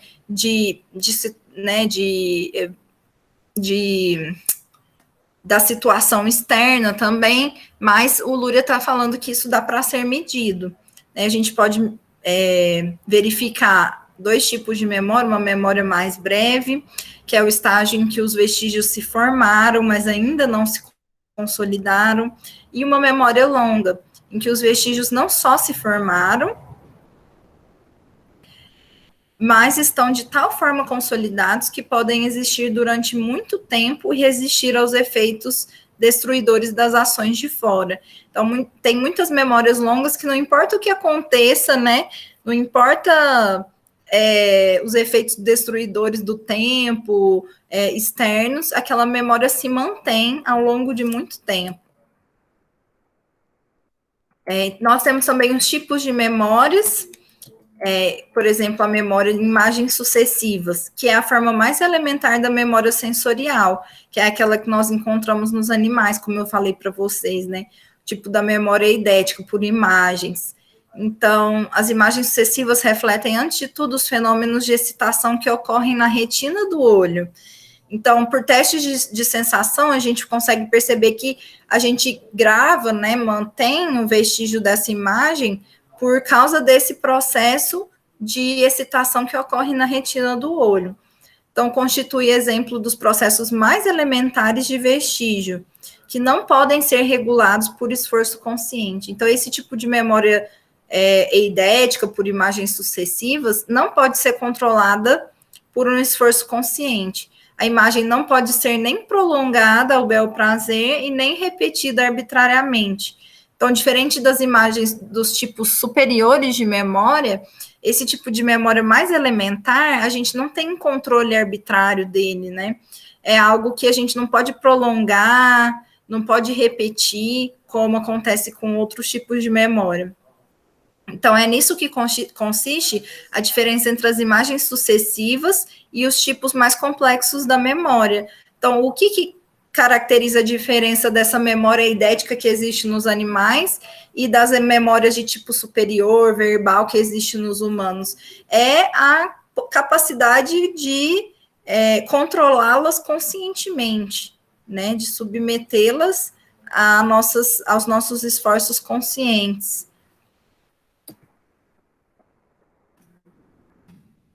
Então, para dar um exemplo, né? Se eu pedir para algum de vocês falar, me conta uma situação que aconteceu na sua infância que envolvia, sei lá, um ente querido, né? Que a gente pode entrar no campo das emoções, dos afetos. Então, uma situação na sua infância que você passou, que envolvia um ente querido que você amava muito. Você consegue recuperar na sua memória, mesmo que uma memória a longo prazo, você consegue recuperar uma vez que eu fui com meu pai, não sei aonde, ou com meu avô.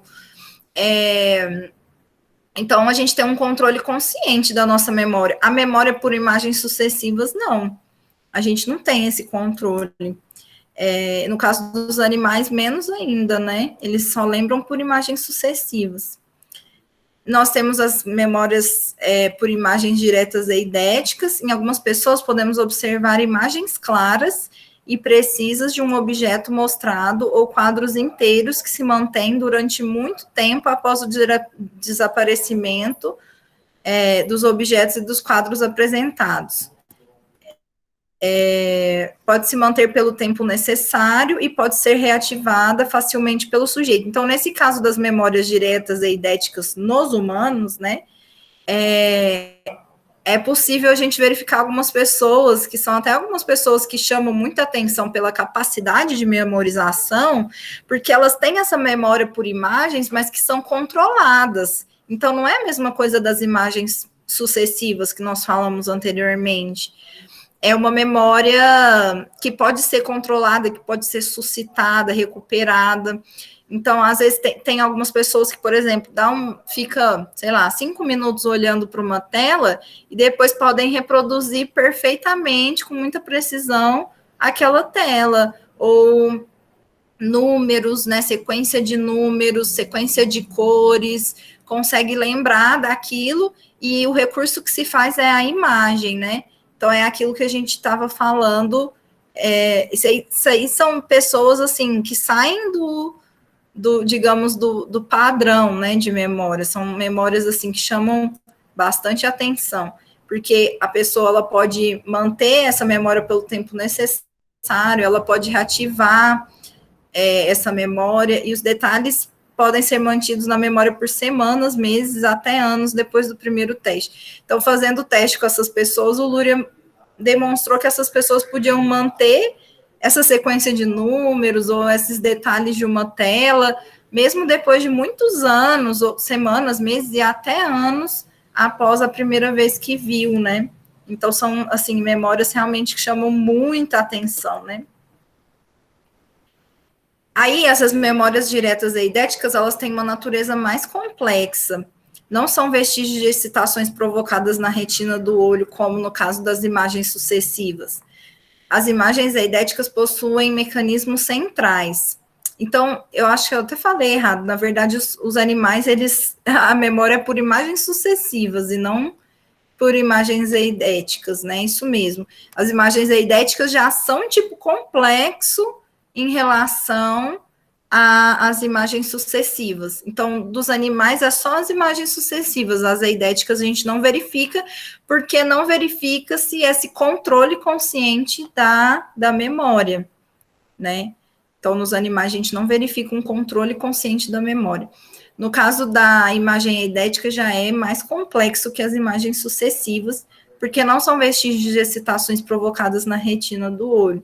As imagens eidéticas possuem mecanismos centrais e permanecem sem quaisquer mudanças de nitidez, não apresentam nenhuma ocorrência de dispersão e flutuação, podem ser provocadas arbitrariamente a qualquer momento, né? Então, isso não existe entre os animais, inclusive num lapso de tempo muito grande após terem sido fixadas, que é o que o Luria percebeu lá nos experimentos com essas pessoas, né? Que mesmo depois de muito tempo, a pessoa pode recuperar aquela memória daquela imagem. Então, mobilidade e capacidade de mudar sob o efeito das tarefas e concepções do sujeito. As imagens eidéticas são mais frequentes na infância e na adolescência, e vão desaparecendo paulatinamente. Há fundamentos para pensar que alguns pintores famosos eram dotados de imagens eidéticas claras. Então, tem algumas pessoas que trazem essa hipótese, né, de que um Michelangelo, um Aleijadinho, né, enfim, pintores famosos pudessem ter esse tipo de memória, né, porque conseguia reproduzir com muita fidelidade o que eles observavam na realidade. Então, fica ali observando por um espaço de tempo e consegue reproduzir com detalhes, né, aquela situação. Então, são conhecidos pintores para os quais era bastante comum observar um modelo durante apenas alguns minutos, e após isso eles podiam continuar compondo o quadro na ausência do modelo, conservando a imagem em todos os seus detalhes. Até aqui tudo bem, gente?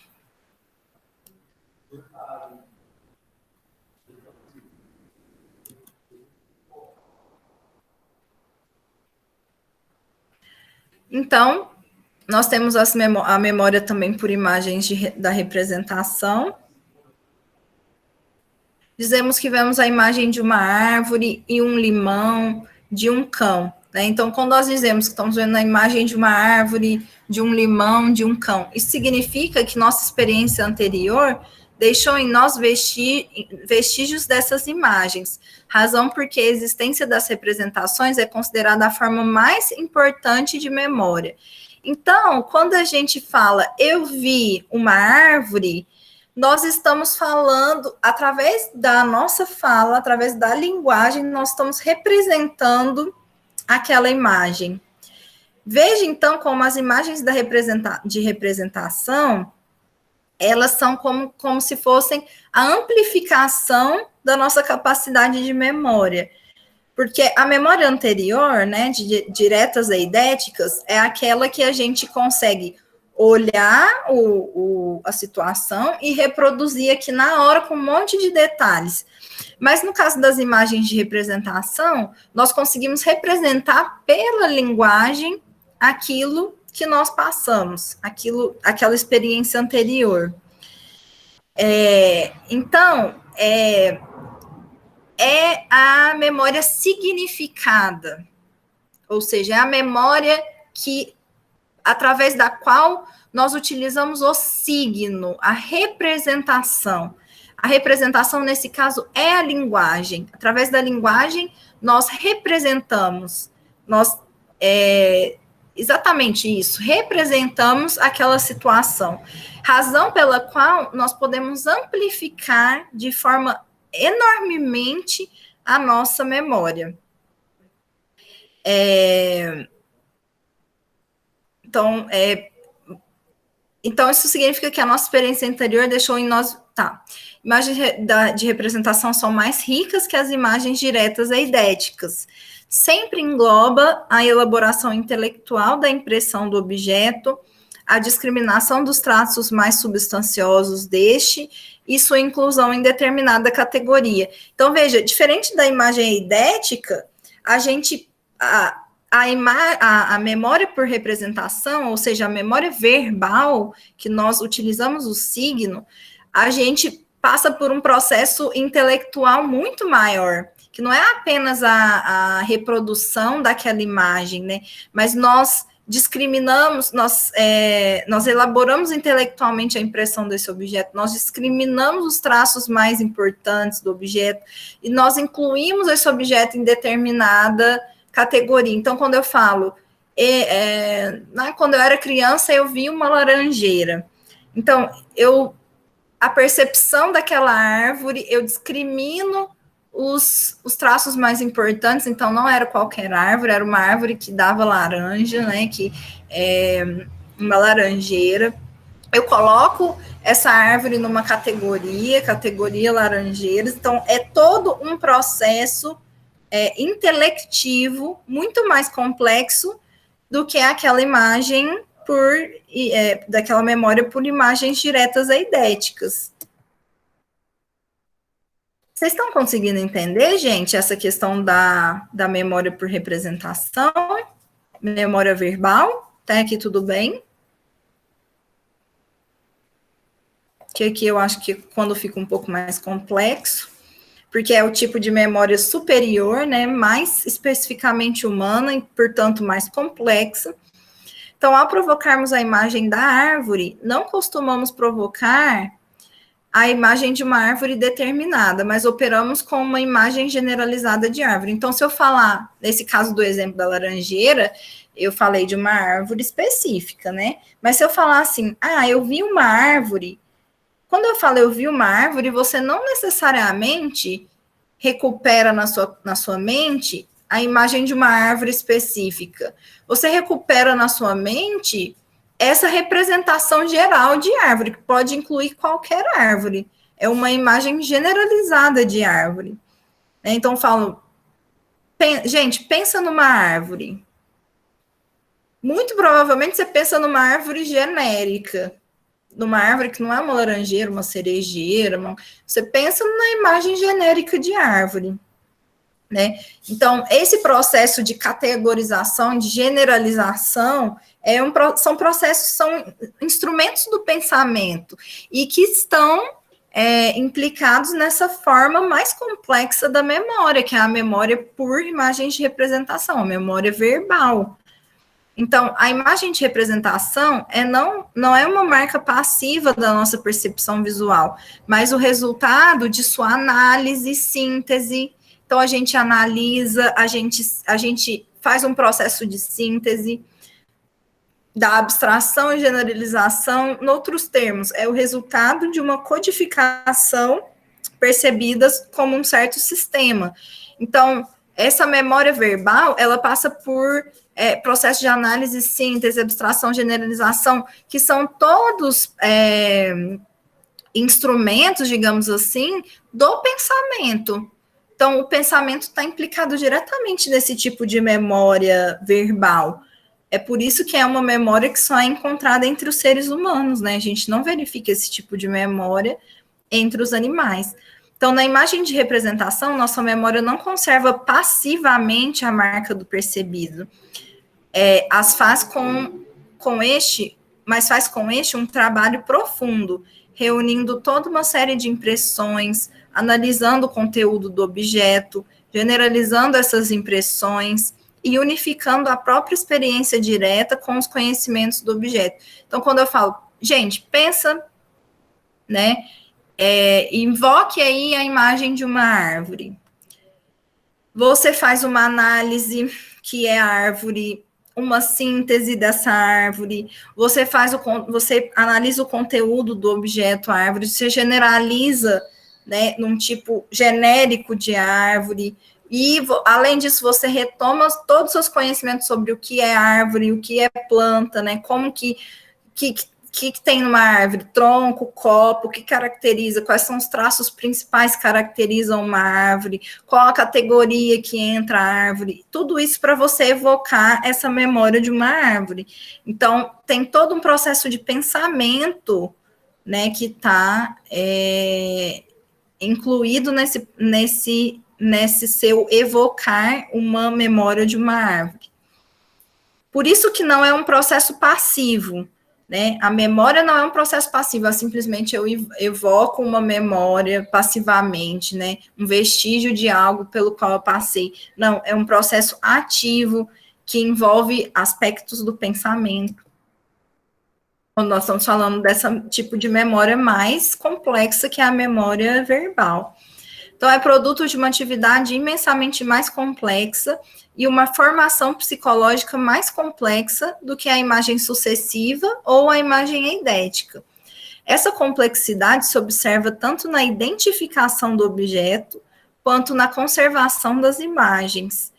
A identificação do objeto nunca é um processo de simples superposição do objeto percebido à imagem de sua representação conservada na memória. Então, a gente não identifica um objeto simplesmente superpondo esse objeto a uma imagem que a gente conservou na nossa memória. A gente faz uma análise, a gente faz uma síntese, a gente faz uma categorização. É um processo ativo, é um processo que envolve pensamento, é um processo que envolve todo um funcionamento cerebral, que envolve a terceira, que envolve a nossa capacidade humana de perceber, né, da percepção, da memória, da atenção, tudo isso atuando junto. Então, a gente identifica um objeto não meramente de forma passiva com algo que a gente já passou antes, né, mas como um processo ativo que envolve várias funções. Então, esse tipo de memória da memória verbal, agora mais propriamente, é a mais complexa e mais elevada de memória especificamente humana. Então, a memória anterior, das imagens de representação, ela não é exatamente a memória verbal, mas ela é praticamente lá, né? Vai entrando praticamente nessa questão da representação verbal. Agora, aqui especificamente na questão verbal, o Luria vai dizer que é a modalidade mais complexa e mais elevada da memória especificamente humana. A memória verbal é sempre uma transformação da informação verbal, uma discriminação do que nesta há de mais substancial. Então, é muito parecido com a imagem de representação. Na verdade, é quase a mesma coisa, só que aqui a representação é verbal, né? No caso das imagens de representação, poderia ser representação por imagem, e no caso da memória verbal, é representação verbal. Mas aí vale os mesmos pressupostos, né? De que a memória verbal é uma transformação da informação verbal, uma discriminação do que há de mais substancial. Então, quando a gente fala em árvore, a gente procura os aspectos mais importantes que caracterizam uma árvore, né? A gente abstrai os aspectos secundários, sendo ainda uma retenção não das palavras imediatamente percebidas, mas das ideias transmitidas pela comunicação verbal. Então, nós nos apropriamos não da palavra, do signo, daquela representação, mas da ideia que a representação transmite, né? Então, fala árvore. Quando eu falo árvore, você não pensa no signo árvore, A com R, com V, com O, mas da ideia da árvore, daquela generalização. Então, a memória verbal sempre se baseia num complexo processo de recodificação do material comunicado, processo esse vinculado ao processo de abstração dos detalhes secundários e de generalização dos momentos centrais da informação. É por isso que o ser humano é capaz de gravar, entre aspas, na memória, o conteúdo de um vasto material obtido de informações verbais e livros lidos. Então, por que a gente consegue, né, gravar na nossa memória um monte de coisa que a gente lê lá no livro? Então, vocês leram, ao longo da graduação de vocês leram, sei lá, 70 livros, 100 livros. Como que você conseguiu gravar na memória aquele conteúdo, né, ou parte daquele conteúdo?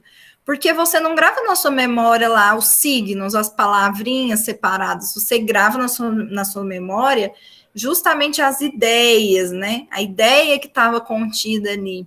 Então, o conteúdo, a gente é capaz disso porque justamente a gente abstrai as outras informações, a gente codifica e a gente abstrai as outras questões e a gente mantém o que tem de essencial, né?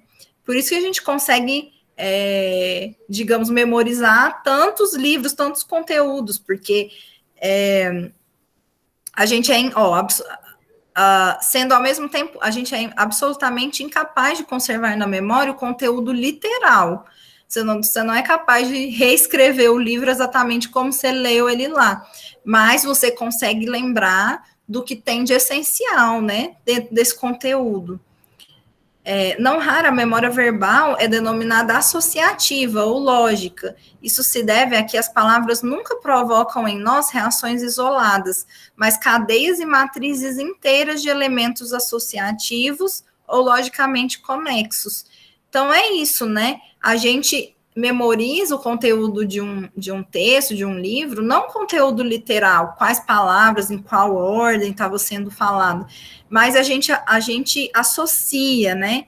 A nossa memória verbal, ela é associativa, a gente realiza associações, a gente pensa nas ideias, né? Naquilo que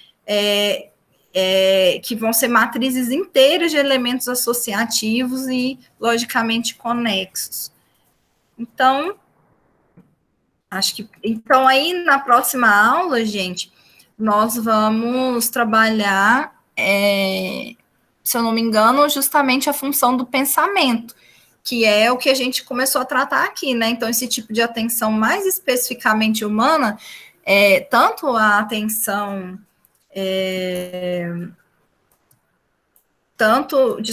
a memória, né? Estava falando da memória. Então, tanto a memória por imagens de representação das imagens, quanto a representação verbal, já utiliza aspectos do pensamento, que é essa capacidade, né, de ativamente selecionar os aspectos mais essenciais, de generalizar, de abstrair os aspectos secundários, de categorizar. Isso tudo faz parte do funcionamento do pensamento. Então, o pensamento já está implicado nesse processo. Então, a partir da próxima aula, quando a gente for discutir o pensamento, nós vamos ver essas questões de forma mais aprofundada, né? Como que o pensamento funciona. Acho que, por enquanto, então, por hoje é isso.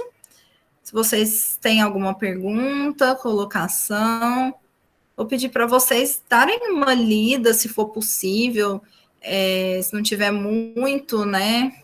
Porque eu sei que final de semestre vai ficando muito apertado, vocês têm muita coisa para fazer.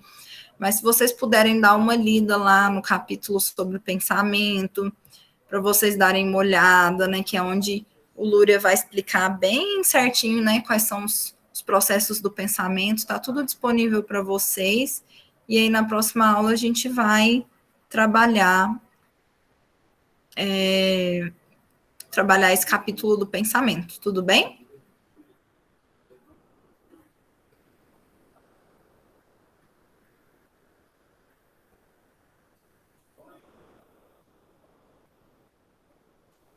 Então, beleza, gente. Por hoje é isso.